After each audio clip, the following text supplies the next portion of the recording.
we canonize the comedian or the guy that, you know, made us laugh for so many years posthumously, not so much in the moment, much more posthumously. And that thing Chris mentioned that we released, I don't know, 8, 9 years ago online, really showed me, like, that was so instructive, because I was like, wow, people really grab on and care about this man deeply still. And there's a whole generation of people that haven't seen him yet, and I'm excited for them to check.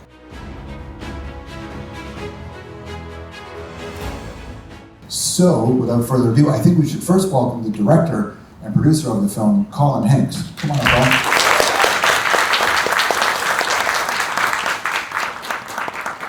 Good to see you, bud. Hey, everybody. Producer of the film, Ryan Reynolds.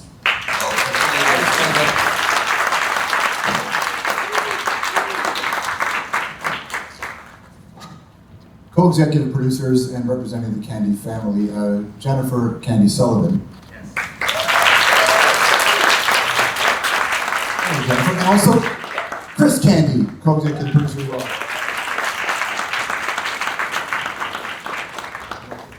There's a lot of ways we can take this conversation. I'm excited to be here with you. Let's just start with this. Why this film? Why now? And how did you get to be a part of this? Ryan called me up and basically sort of said, I don't want to live in a world where there is not a documentary about John Candy. And I said, I think I agree. I don't want to live in that world either. And then he said, I think you should direct it. And I said, wait a minute, stop.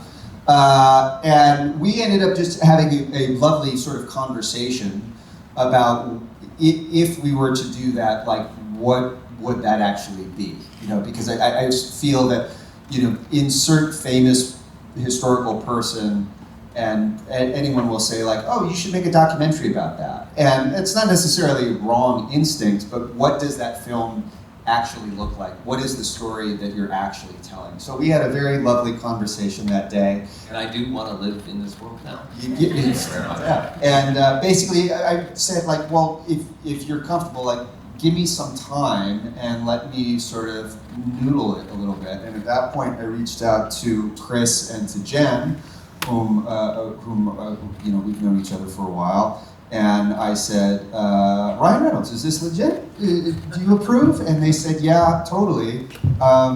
Please do it. And so that was sort of the initial. For Errol Morris. I think that speaks to you and Ryan, Colin. We kind of knew each other a little bit, just, yeah. Social media world. Yeah. Talking with Chris. And yeah, we met early enough, and you'd done that really beautiful video that you put out on your Twitter account at the time, and it was went viral primarily. It was the first time there was some major activity about our dad online, and yeah, I think that was instructive though. Yes. But you saw how people really grabbed on. they grabbed up. Yeah. It was a great little snippet of what a documentary, full-length documentary could be. And so yeah, I think that kind of started percolating, and that's when the sled started going down the hill. Yep. Well, I mean, aside from wanting to live in a world that has this kind of film, what made you think that you were going to be the guy that can help pull this together, Ryan? Well, I've always been obsessed with John, and I've always loved him so much. And the reasons why are a little bit like when filmmakers, you know, sit at sort of these awards functions, and the theme of their movie seems to change from function to function. But the theme of why I love John changes and morphs, but I realize it's actually just kind of evolving a little bit. And John really kind of, to me, represents togetherness, joy, not punching down. John was a good person when no one was watching. And I think that that's a beautiful thing. When we live in a very curated world right now, I mean, I would argue way too curated. You know, John was around and moving through the world before any of that, and he just left in his wake this kind of a kindness and a joy, and I think having more, for me, it's nostalgia too. I think nostalgia is the greatest drug on earth. And you know, John had a way about him that really brought people together, and still does to this day. I look at, you know, Planes, Trains, and Automobiles and that performance of Del Griffith. I believe that would be nominated for an Academy Award if that were to come out in this moment. without giving too much away, because you'll hopefully see the film if you haven't already with the premiere tonight. You start essentially with Bill Murray talking about there's nothing really bad to say about him, and then you end with this beautiful moment from Catherine O'Hara saying he would stay at the bar, nobody would leave the bar, because who would leave a bar that had John Candy in it? Party Monster maybe, but maybe he knew they just needed the business. And it's a really powerful line, I think, in this film. And you get a sense that there's a lot more to John than maybe we got to know, because we saw the funny guy. For the two of you, what an interesting human experience this must be. Yeah, because he was human and he was our dad, and it's amazing to see, and to see it through the eyes of other people who, admire him and love him just as much as we do. Why now, Chris? Why is this the time? I think for our family, we were at a place where we were ready to share more, and I think we had a better understanding of what he was going through. There was all types of psychological stuff that we kind of had to understand about him, and then if we were going to ever trust anybody to tell that story, we wanted to make sure we had an understanding of what was going on, and it was just the perfect timing for it. Yes, it's a little late, but we thought the E! True Hollywood story would be enough. But also, is there an element of this that you're holding on to a story, and releasing a film like this now it's a significant moment in the family's history.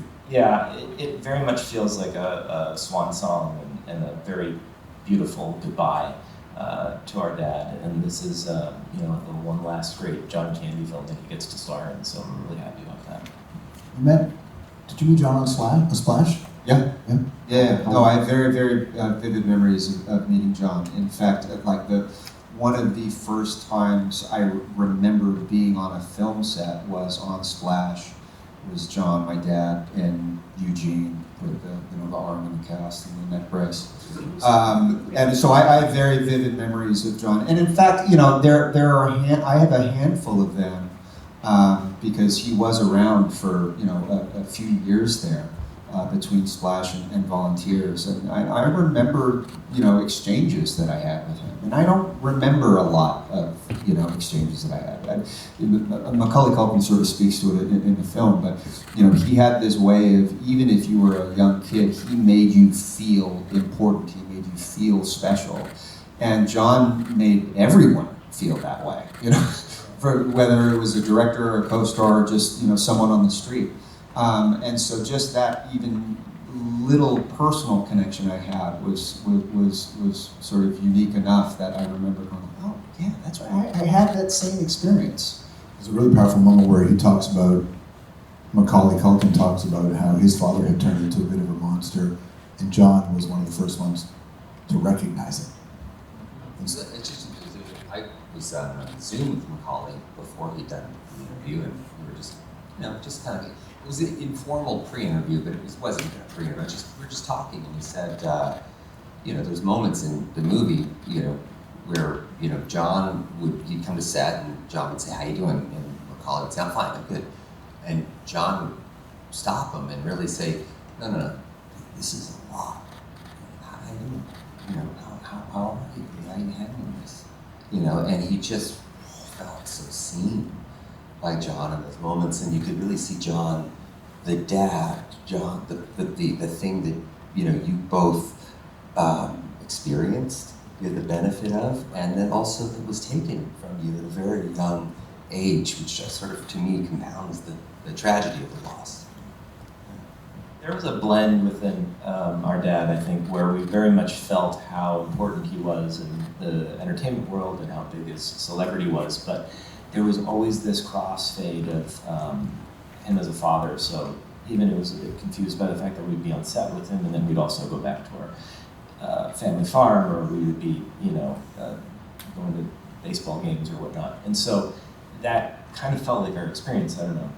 Yeah, it's exactly how our experience was. And there were moments where, he'd be signing autographs. I remember as a kid, I'd be like, oh, I'll try and get in there and pretend like I was a kid. Being like, hey, can I have your autograph? And he'd be signing away, and then he'd all of a sudden look at me and go, hey. And so we'd always have fun with those moments, because it was it's still our family time. And so even though he was doing work, he still made it feel like it was fun and it was family, and you know, there were times where we're like, oh, can we please leave? And he's like, no, this is what we do, and this is how, you know, we're taking the time, and this is part of my work as well. But it was also distilling like good morals and like work ethic for us. You completely skipped the selfie. Yep, I know, right? We did. How's that working out for you, Ryan? We'd still be there today if we were doing selfie. There's also, even if you took the context of the time into consideration, you also get the sense that maybe because your father was like that, he was brutalized by the media. Oh yeah. And the other thing is that when they asked him these really bizarre questions, you could tell he was listening, Sure. and he was internalizing what he was experiencing. And we're getting the benefit. You used some amazing clips and the pauses in there, where your father had to fight a lot more than I think people understand.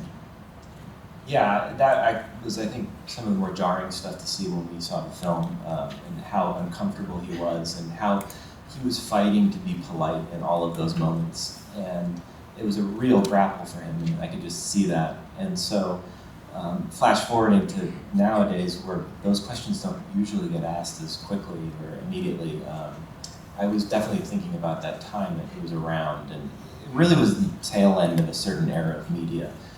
Anything was kind of on the table and a question, and you didn't have pre-interviews, or this was, you're going to go in and you're kind of going in blindly. And when they ask you questions, there's sometimes you're like, whoa, that's, you know, not at all what I'm here to talk about. Or, you know, you'll see in the documentary, it's like, does that bother you? Because it's like, oh, no. It's like, okay, good. Then why are we bringing it up? There's a couple that were so harsh they're not in there. But I had a conversation with one of the journalists. Just I just really wanted to reach out and talk about it. And You reached out to one of the journalists who had said something, said something. It was just, I had just crossed the line so far that I just wanted to understand it.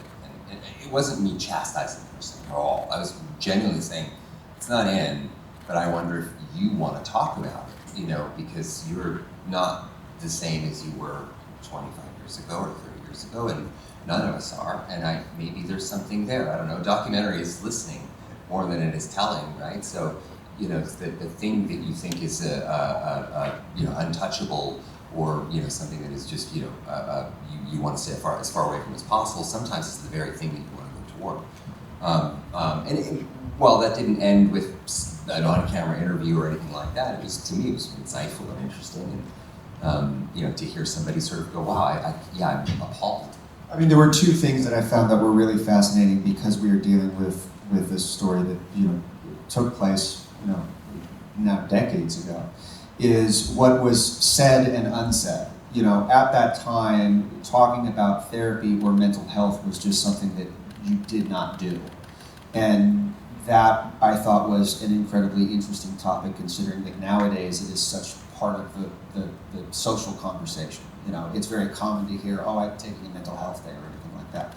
So it interested me that was not something that was discussed. And yet it was totally okay to be able to mention someone's weight to their face and make them feel incredibly uncomfortable while they're trying to give you an interview.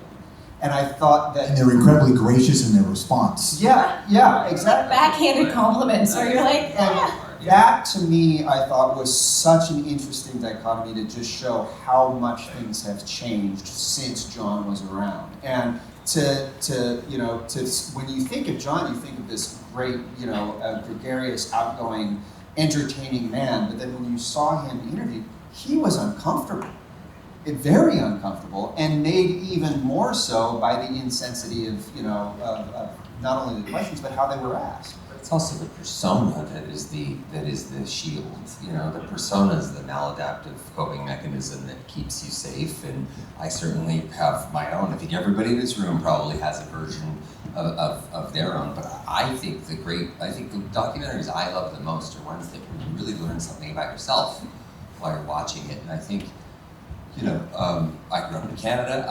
I consider Canada kind of a third parent almost, and really taught me how to kind of live and survive in Los Angeles when I first moved there, and has done nothing to help me in New York now, but really did equip me with some of that self-effacing humor that really allowed me to sort of arm myself. But there's something fascinating about that intersection between somebody who has a predilection for people-pleasing and is also struggling with mental health, because a people-pleaser does not ever want to burden another person with themselves, right? So you're always pulling that back.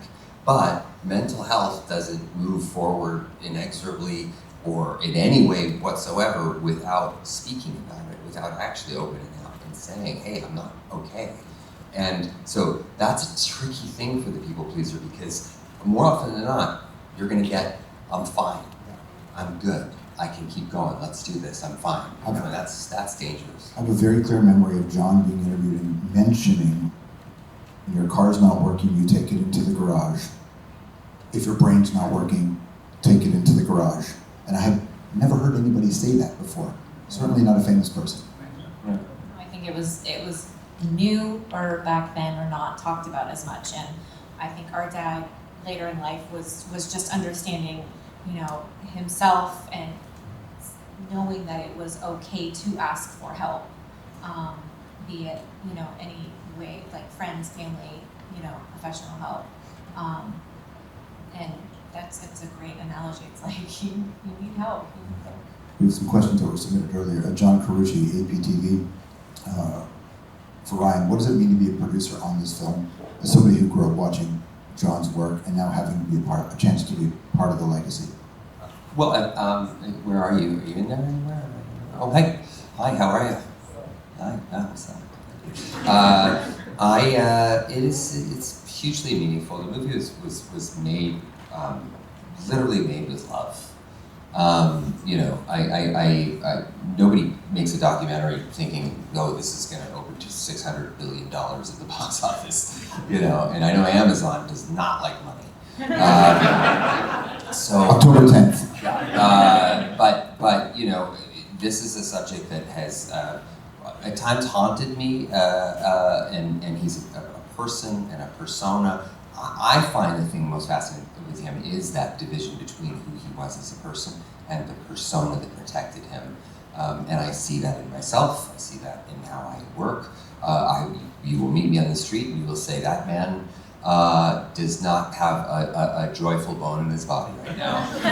And that is just because I am completely vulnerable and I'm not using any of those coping mechanisms to keep me alive. You know, when I'm standing backstage at Dave Letterman back in the day, which was the most fun talk show to do because it was dangerous. You never know what's going to happen. And you know, and I would stand backstage thinking like, come on, where are you? Where's the guy? And the curtains would open and he'd be there. You'd always be there. You know, and John, I feel like had that. I don't know that. I feel that though. That's how I saw him. And I think he's beautiful. I think John was really quite beautiful, and there were so many people back then. I was saying to Colin earlier that I was sitting at a table 20-something years ago here in Toronto with Norm Macdonald, Bob Saget, and Chris Farley. We were at a Four Top, and we were having lunch. And all those guys are gone. And all those guys had their own kind of versions of coping mechanisms, and you know, some dangerous, some not. And it's amazing how we canonize the comedian or the guy that, you know, made us laugh for so many years posthumously, not so much in the moment, much more posthumously. And that thing Chris mentioned that we released, I don't know, 8-9 years ago online, really showed me, like, that was so instructive, because I was like, wow, people really grab on and care about this man deeply still. And there's a whole generation of people that haven't seen him yet, and I'm excited for them to check. Zoomer Brian Johnson asked, why did it take so long to make this film, and the motivation, is that part of it?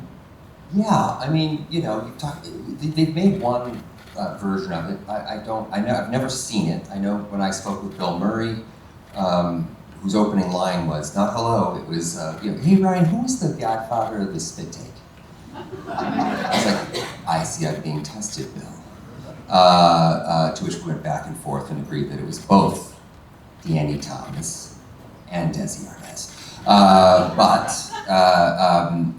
it took a long time, because what most documentaries are looking for this flip side.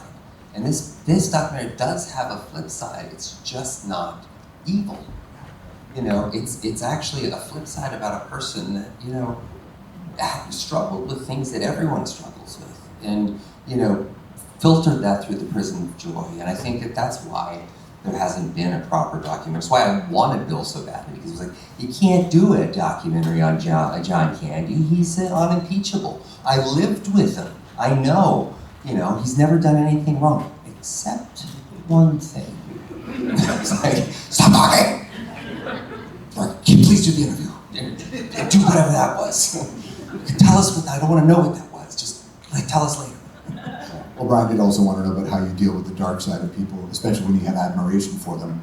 But it turns out that wasn't such a big challenge for you on this one, because there wasn't that dark side in that way.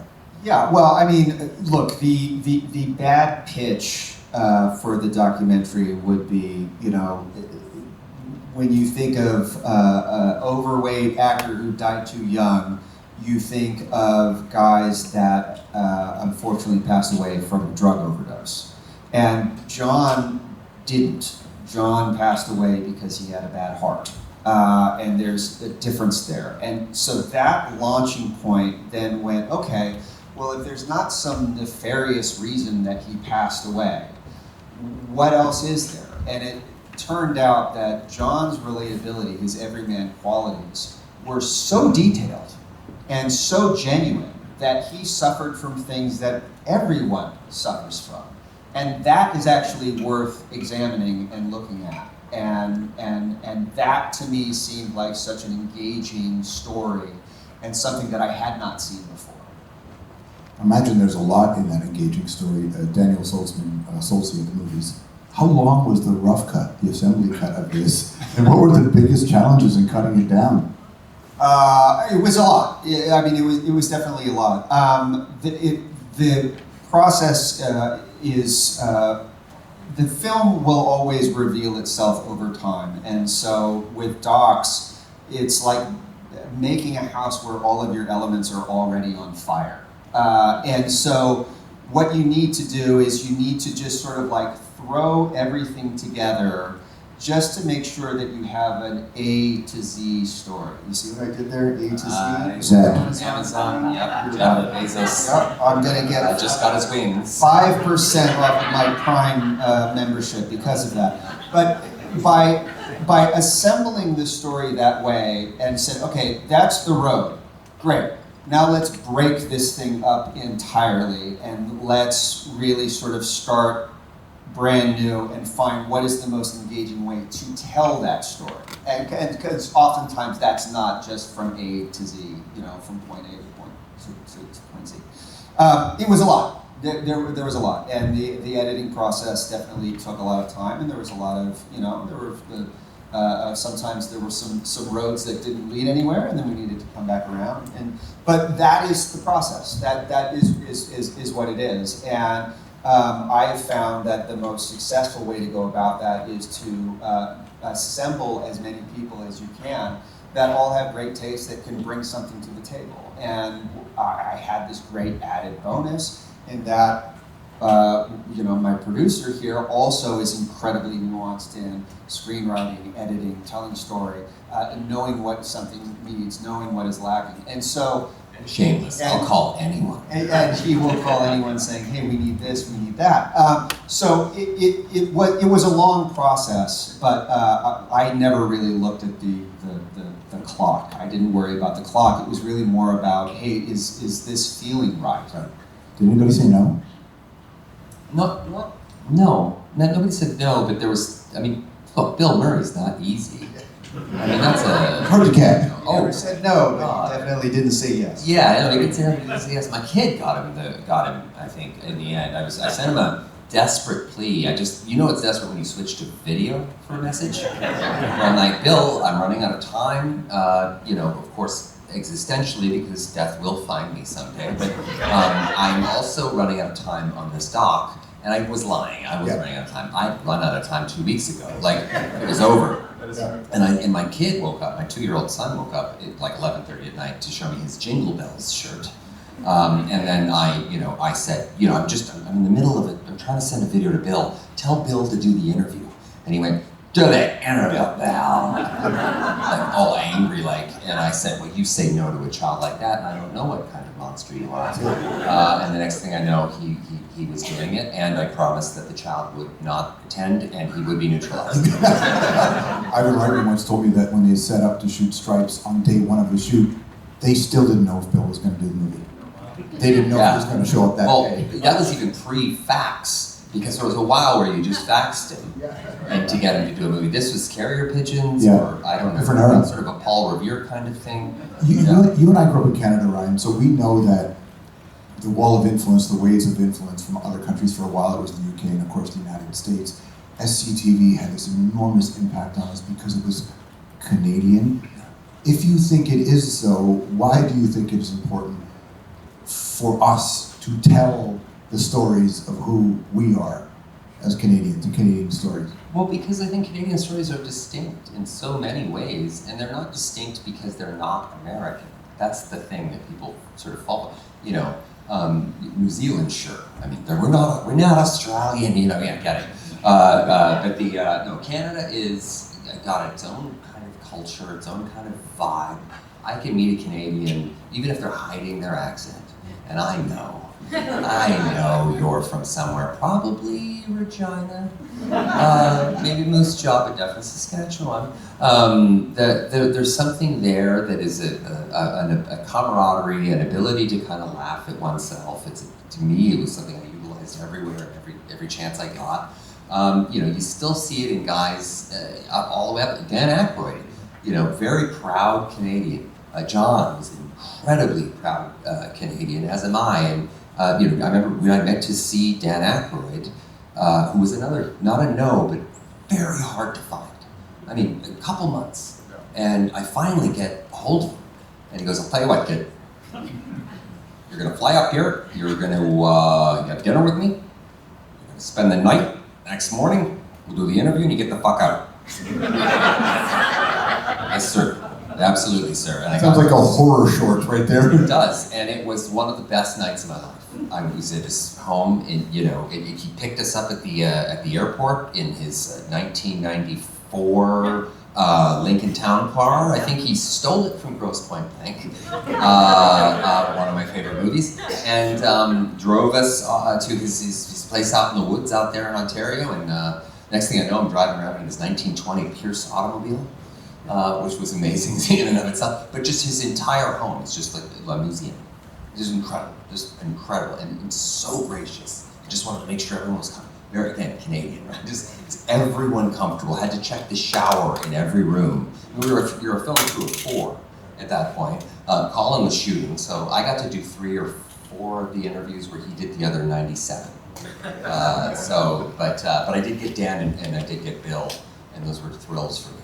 Brandon Benitez, journalist, asks, how did you aim to capture the spirit of Canada while telling John's story of his life and work? John is the spirit of Canada. You don't have to look for that. I mean, I think it's a mistake to try to, it's a rookie error. Even in a scripted film, you listen to the movie and the movie will speak to you. Sometimes it'll yell, especially if you're prepared. If you're prepared, you'll really hear it. And John's all over it. I think you'd be better qualified to answer that question. I think John is the spirit of Canada.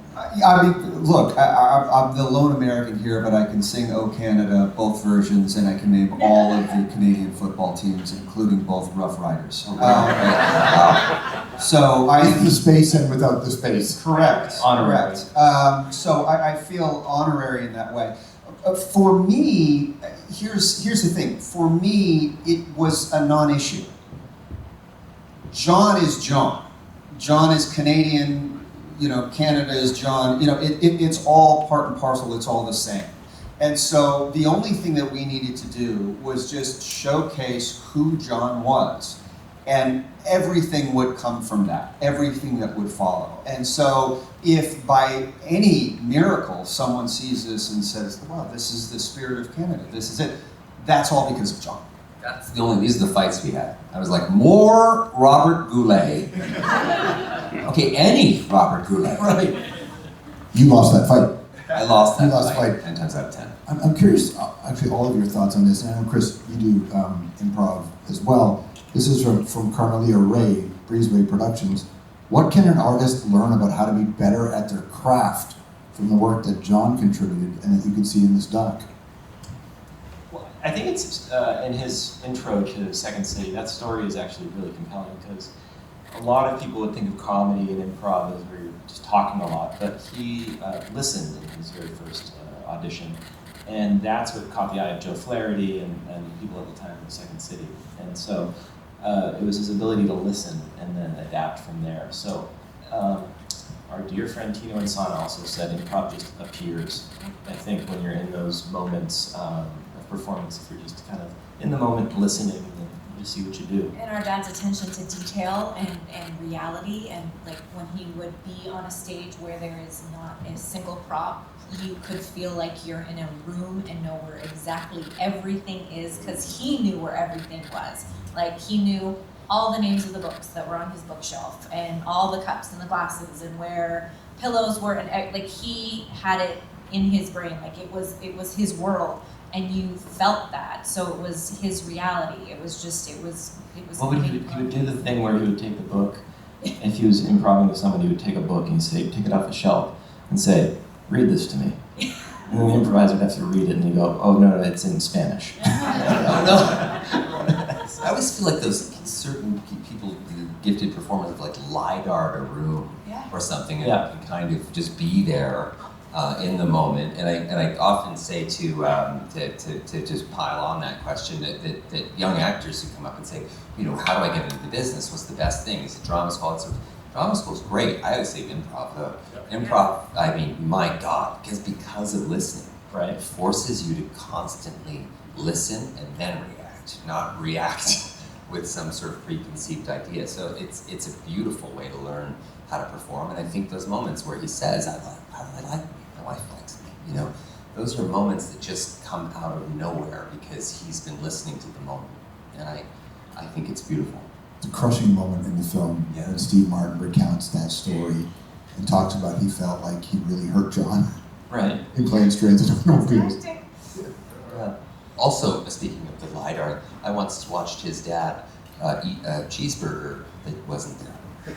Not even kidding. Unwrapped it. Have you ever seen him do that? No. Unwrapped it, like and every piece of it got some slop down a little bit, you know, the pinky got a little, you know. And it was one of the most amazing things I've ever seen. Literally, and it was just like he's just miming. Like, this is miming. People make fun of mimes. This isn't. This man. Now I have nothing but respect. I want to go through the Marcel Marceau category. It's a craft. It really It's a is. craft. No, genuine.